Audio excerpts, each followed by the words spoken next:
Time for some baby dinosaurs. Hi guys, welcome to my Jurassic World review. Last night I came out of Jurassic World going, yes, thank you for taking me back to Jurassic Park. 22 years ago, I saw Jurassic Park.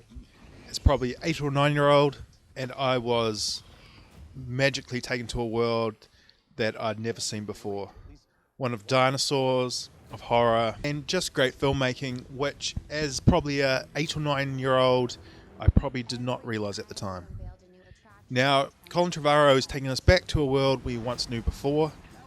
But I'm happy to say this is probably, if not the best, sequel we have had since Jurassic Park.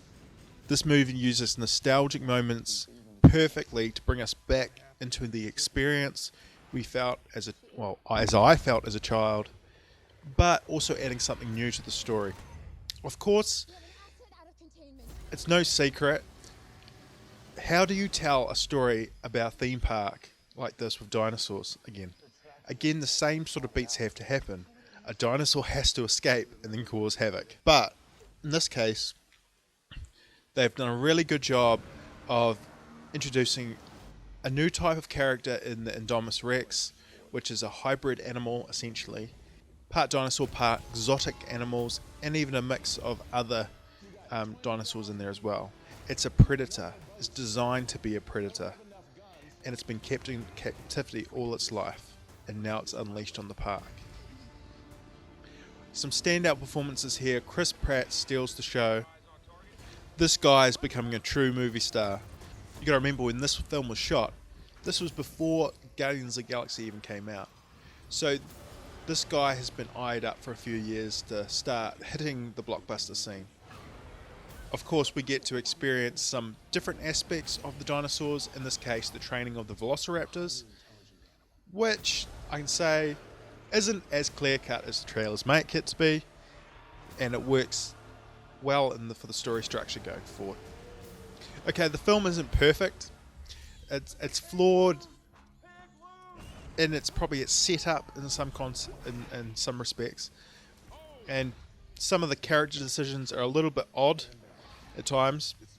But I also felt that some of the B storylines, which I can't really delve into spoiler territory, make it a little bit more interesting and a little bit more newer for the franchise. But overall, all the actors are serviceable. They do a good job. And of course, we get to see dinosaurs again. Dinosaurs.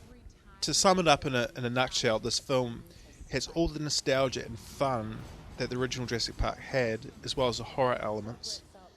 Not quite as intelligent as the original Jurassic Park, but it's probably got more of a corporate feel about it, which is probably spins off some of the themes in the story about a corporate environment developing new assets, which makes it an interesting story in its own right.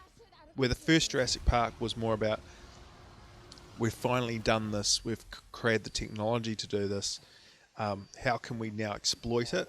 In this, we've been exploiting it, people are getting tired of it, what can we do to up the ante, increase profit margins, all those type of things. Like the first Jurassic Park was trying to be, it is a monster story.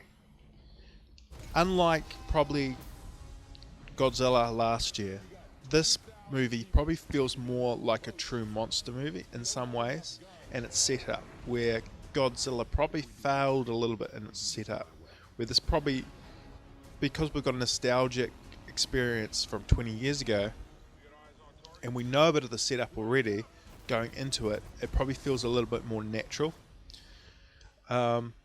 Overall, it's a good movie. It's not a great movie, but it's definitely the best Jurassic Park movie we've had since Jurassic Park. On my score of 10, I'd give it a solid 7. Probably lets it down a little bit in some of the story areas, but on the fun levels, it's off the scale. Of course, dinosaurs, if you put dinosaurs in a movie, it's always going to be good, but only if it's in a Jurassic Park movie. Alright guys, that's my little review on Jurassic Park 4, or also known as Jurassic World. Alright guys, catch you later.